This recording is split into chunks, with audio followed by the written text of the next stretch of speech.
In the headlines, Wike camp absent as People's Democratic Party inaugurates presidential campaign. 2 killed as gunmen attack military checkpoint in Enugu. President Buhari says agenda on climate change inaugurates National Council. And on the foreign scene, 11 killed, dozens missing after attack on Burkina Faso convoy. Hello and welcome to Trust TV News Update. I am Ibrahim Yusuf.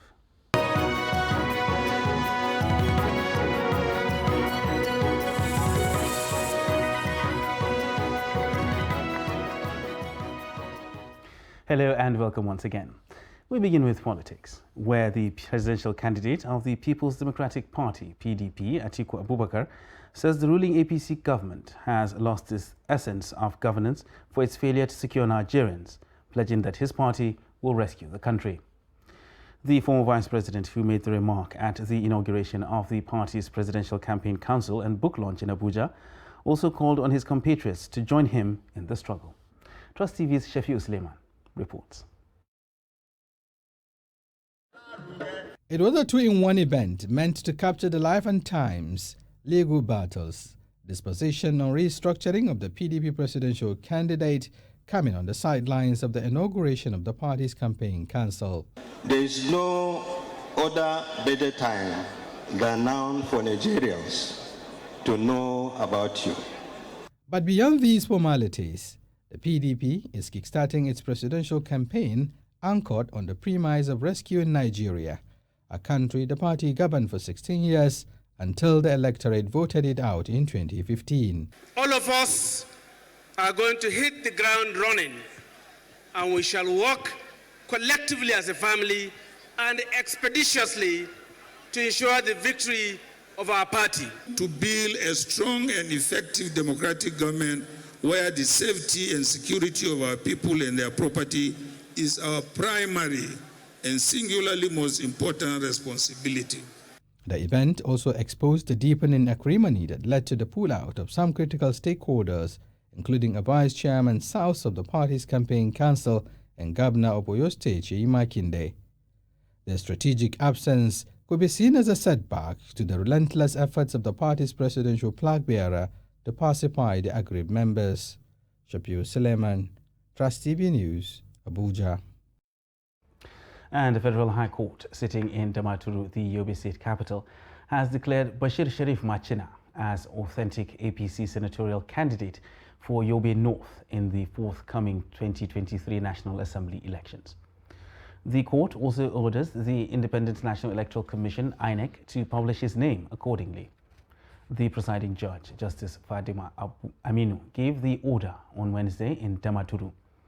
The judge affirmed that Machina was duly and validly elected Yobe North senatorial candidate for APC during the May 28th primary election of the party. INEC had on September 20 published particulars of presidential and National Assembly elections candidates of all the 18 political parties without the name of APC candidate for Yobe North senatorial district, which was the subject of litigation between Senate President Ahmad Lawan and Machina. Meanwhile, the Federal High Court, sitting in Lagos, has ordered the Labour Party and its supporters not to converge on the Lekki toll gate for its #OBDETTI23 Forward Ever rally, billed to hold on the 1st of October 2022. The court also directed the Inspector General of Police and the Lagos State Police Commissioner to ensure compliance with the order. Justice Daniel Osiago gave these orders on Wednesday while ruling on a motion for an injunction brought by 10 plaintiffs who are asking the court to, among others, restrain the Labour Party, its presidential candidate Peter Obi, his vice presidential candidate Yusuf Dettibab Ahmed, one Julius Abure, and their loyalists from holding the rally. The court also held that while the rally cannot stop at the Lekki toll gate, it can pass through the venue to access Falomo Bridge and other venues which the rally plans to meet. A preliminary objection filed by the defendants seeking to stop the court from hearing the motion on the grounds that it lacked jurisdiction could, however, not be entertained as all parties to the suit had not been served. The court adjourned hearing on the substantive suit to November 4th. River State Governor Nyesom Wike says that the recovery and eventual return of the seemingly lost asset of the state, a Legacy 600 aircraft, is a reality and not mere politics. Governor Wike spoke after receiving the Legacy 600 aircraft that touched down at Port Harcourt International Airport, Omagwa, in Ikwere local government area of the state. Governor Wike explained that it took intelligence reports from his administration to discover such an asset owned by the River State government. According to him, the immediate past administration flew the aircraft to faraway Germany without any record of it made available to his administration. The Speaker of the River State House of Assembly, Ikwinyi Owaji Ibani, expressed delight that after 10 years, the River State government has successfully recovered the aircraft. The former president of the Nigerian Bar Association, Onweze Okocha, said the state governor has proven his determination to defend the interests of the state. More important to all of us to know that when we came into power, 2015, nobody got handed over any report or handover note to let us know where assets of the state are. And for us to hear in 2008, 2019, that look, this asset is somewhere. Are you going to sell it? I would say, which asset is that? The Legacy 600. I said, no, it's not possible. We have to send people to go and investigate. And they found out that the asset is there. But all in all, to the glory of God, the plane is back. And Rivers people can see, Nigerians can see. It's not that we are playing politics. All we are saying, look, we never knew. Nobody told us until we got intelligence that we have this asset somewhere. If we had known on time in 2015, obviously the kind of money we spent, we wouldn't have spent that amount of money. Aircraft is a state asset, and definition of a state asset is an asset that will benefit the state and its people. So if the governor, given commitment on his own part, is able to use the instrumentality of his office and that of the people of the state, the will of the people of the state through the mandate given to him, is quite commendable. For me, as a state asset, it will be part of what will be used in the governance of the state. For whatever reason, the state will also determine how to put the aircraft to use. This is another indication of the indisputable fact that this governor has really determined to protect the interests of River State to the best of his ability. And to security matters now, where 3 people, including a police officer, have been killed in Beni Sheikh area of Kaga local government area in Borno State. Confirming the incident to newsmen in Maiduguri, the Commissioner of Police, Abdu Umar, revealed that 4 trucks and a civilian JTF office were burnt during the attack by terrorists. The terrorists also attempted to kidnap its personnel in Gubiyo local government area. The briefing, according to the police commissioner, was to urge politicians and indigents to avoid engaging in violent activities as the election campaigns kick off. He said more than 18,000 police constables will be posted to all local government areas to curb crime and arrest political crisis in the state. Where they equally sneak in and attack them, they were able to go with one of the police healers, and we lost a rifle. And when initially they wanted to go away with some of our personnel, but coming with the air support, they all scamper for help. They help themselves, and my policeman and the hunters and JTF escaped that abduction. You are to inform the local government chairman, community leaders, and leadership of all political parties in your areas of responsibility on this ban. Nobody will use any outfit, security outfit, passive outfit, to say they are escorting him for political campaign, carrying machete, daggers, and what have they. It is banned, it's not allowed. The Chief of Staff to the President, Ibrahim Gambari, says Nigeria must create conscious policy and political effort towards converting its population endowment into real power and influence. The Chief of Staff made the comment on Tuesday at the 20th Convocation Lecture in honor of graduating cadets of 69 regular course and postgraduate students of the Nigerian Defence Academy, Kaduna. Bello Musa reports. The title of the 20th Convocation Lecture of the Nigerian Defence Academy NDA is National Security in an Evolving World Order. Delivering the lecture, Professor Ibrahim Gambari said Nigerian Internal Security Services needs constant investment and the review of the curricula of the National Defence Courses. As with our internal security services, the Times also called for constant investment in the comprehensive review of the curricula for the training of the National Defence Forces to imbibe them with strategic planning, foresight, and future capability that ensure that they are as operationally proficient in reacting to threats as they are efficient in anticipating patterns and containing challenges. He said revising the national defense doctrine in the present security challenges calls for immediate reflection. Revising the national defense doctrine in the face of the changing nature and patterns of threat also called for immediate reflection. How, for example, do we complement the boots we deploy for conventional operations with the capacity for cyber warfare?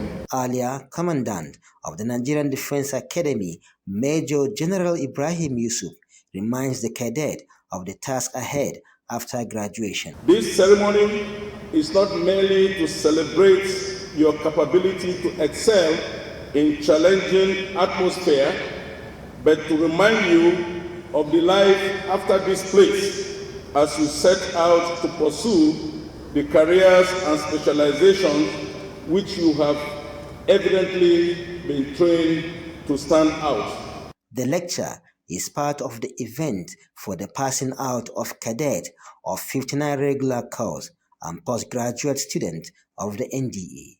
Bello Musa, Trust TV News, Kaduna. And gunmen have reportedly attacked a military checkpoint at Obiagu Amodu Road in Enugu South local government area of Enugu State.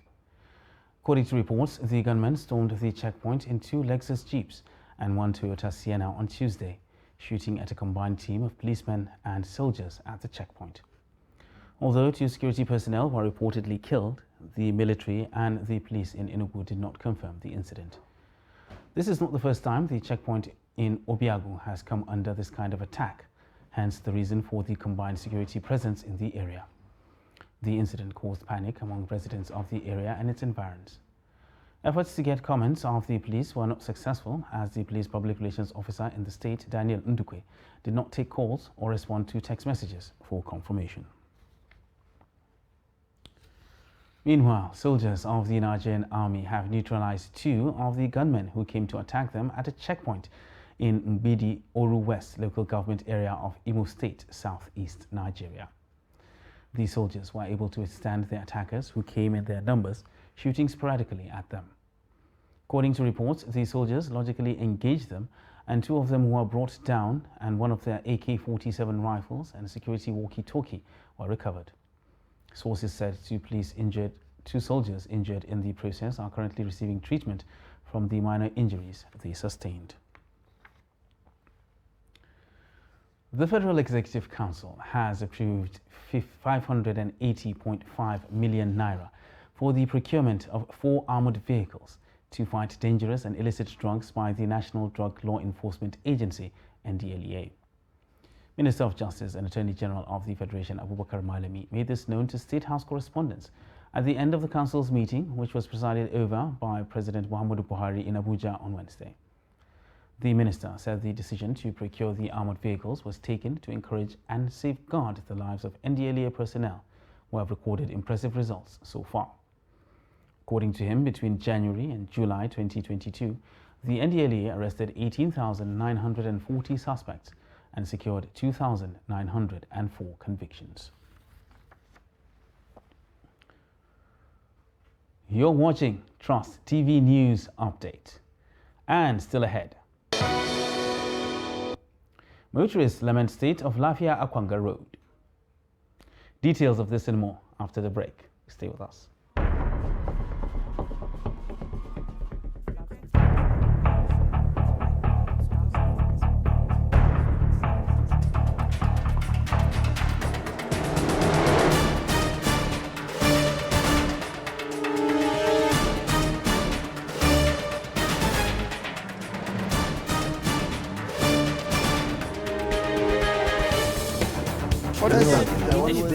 That's great.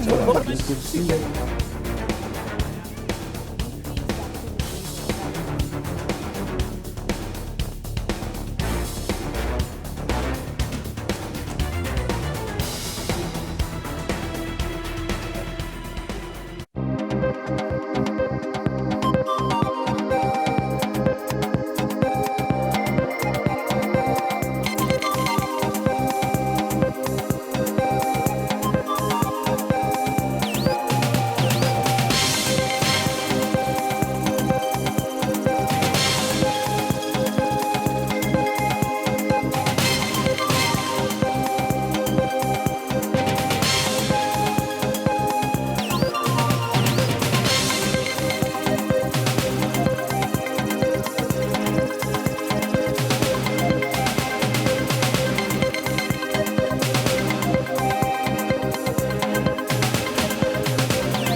Welcome back, and thanks for staying with us on Trust TV News Update.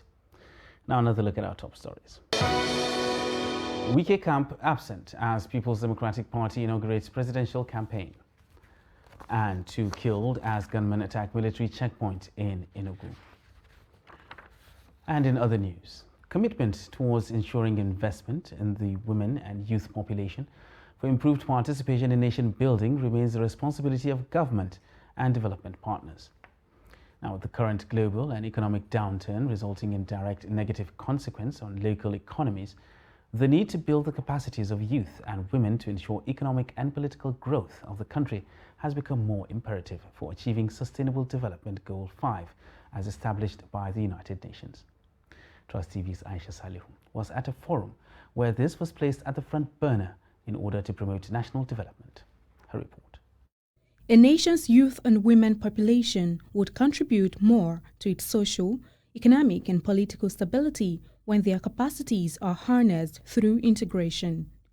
This fact is not lost on the Ministry of Youth and Sports Development as it is working with the Development Research and Project Center to achieve the goal. Our women's better equipped, better involved, especially in the participation in the social, political and economic activities in Nigeria towards the nation building. We want to see the women step up the more. Participation. All we're talking about is about participation. If you stay back in the confines of your sitting room, your bedroom, nobody will come for you. So you have to step out to make the voices heard. We hope to increase the capacity of women's associations on advocacy and communication as well as strategic leadership, because we think these women are pivotal to the push for increasing salience for women's economic empowerment and then advancing Nigeria into economic development. We know from watching what happens in other countries that have practiced women's economic empowerment that this is a sure way of getting the country from where we currently are to economic development. Development partners believe that the initiative will better equip women to access funds to implement projects that would improve them economically, cater to their leadership roles, planning and management, among others. It's actually important for us to be able to know how to go about grant writing, for you to actually know the first steps of it, understanding why you're doing that grant writing, especially understanding why you're writing a proposal, the whole idea of you not just writing a grant proposal, but having to know what to do with that grant when it comes in, the idea and the purpose and the end goal of it. So it's actually going to help us as well to be able to know how to go about these things, because at the end of the day, when you grant these grants, it's actually going, it helps to enhance the society. Process is to provide them with capacity to be able to apply for funding, either from donors or from the government, to be able to continue to exist and function and do the good work that they're doing in this space. For us, we want to see a developed third sector, which is the civil society space. And we think one of the ways to make civil society more prominent is to be able to build their capacity to be able to access funding. Empowerment of women and youth is a necessity for the development of a society, since it enhances both the quality and the quantity of human resources available for national development. Aisha Salihu, Trust TV News, Abuja. And still talking women empowerment, petty trading has been described as one of the means for which women to support their families, especially now that the economic downturn is taking a toll on families.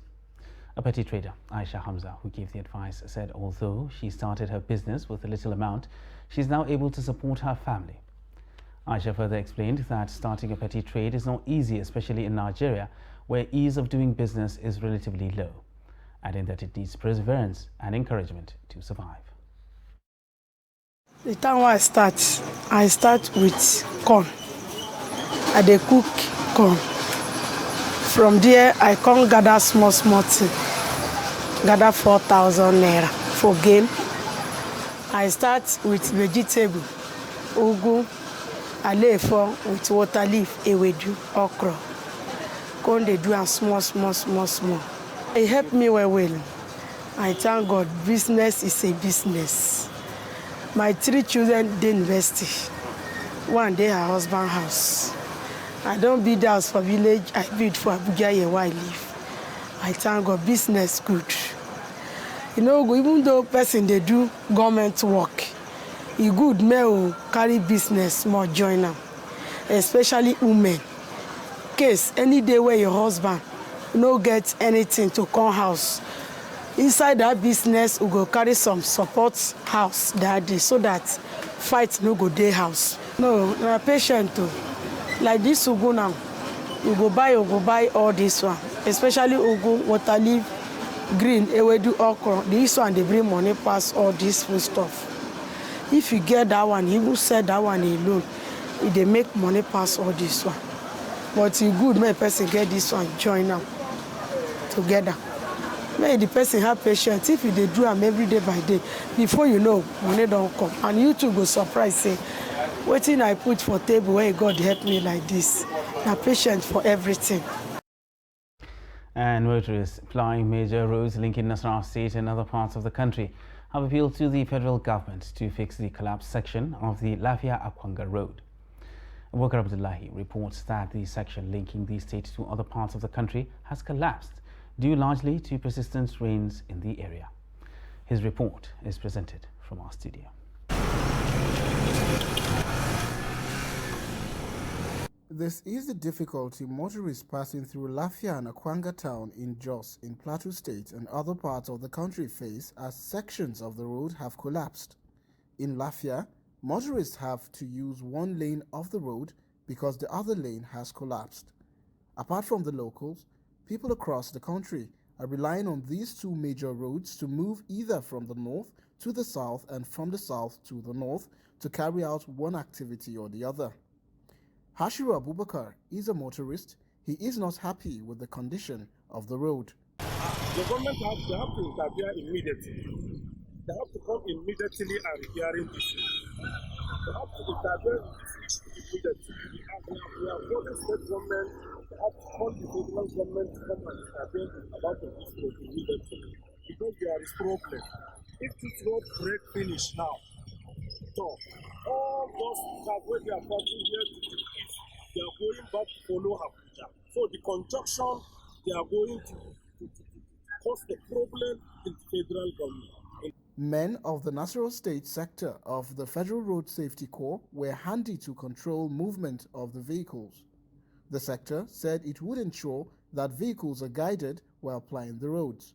So since then, what I do is to post men to the scene on a daily basis for observation.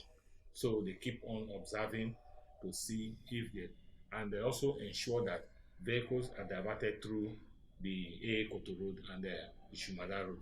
And presently, because of the heavy weight of trucks passing through Shumada Road, the small bridge along that road is about to collapse. So what we have chosen is that if that's not workable, then we'll divert traffic through Wamba, that is passing the old Jos Road to Jos. During a visit to the collapsed section of the Jos Road in Lafia, the contractor handling the dualization of Kefi Akwanga Lafia Makudi Express Road mobilized men to the scene to commence repair of the damaged section. Speaking to Trust TV on phone, Controller of Works Nasarawa State Office of the Federal Ministry of Works and Housing, Daiko Ida, said government is not unaware of the two disasters, explaining that a report had already been sent to the headquarters of the ministry, while the firm handling the dualization of Kefi, Akwanga, Lafia and Makudi Road has been engaged to fix the collapsed portion of Lafia-Jos Road. President Muhammadu Buhari on Wednesday in Abuja charged the National Council on Climate Change to formulate appropriate policies towards achieving green growth and sustainable economic development for Nigeria. Inaugurating the council before the commencement of the Federal Executive Council meeting, the President said it marked the commencement of the implementation of the Climate Change Act 2021 and a new chapter in the renewed response to climate change in the country. Now for a look at the foreign scene, where Burkina Faso's government says at least 11 soldiers have been killed and 50 civilians missing after armed fighters attacked a 150-vehicle military escorted convoy taking supplies to a northern town. In a statement on Tuesday, the government says the assault took place on Monday in the community of Gaskindi in Somme province, where armed groups linked to Al-Qaeda and the ISIS group have been escalating attacks and seizing territory since 2015. Some 28 people, including 20 soldiers, were wounded, while dozens of trucks were destroyed. Violence has raged in Burkina Faso since Lieutenant Colonel Paul-Henri Sandaogo Damiba seized power in a coup in January, toppling the West African country's elected leader and promising to rein in the armed groups. And that wraps up Trust TV News Update for this hour. For more news, you can subscribe and follow us across all our social media platforms. I am Ibrahim Yusuf. Thanks for watching.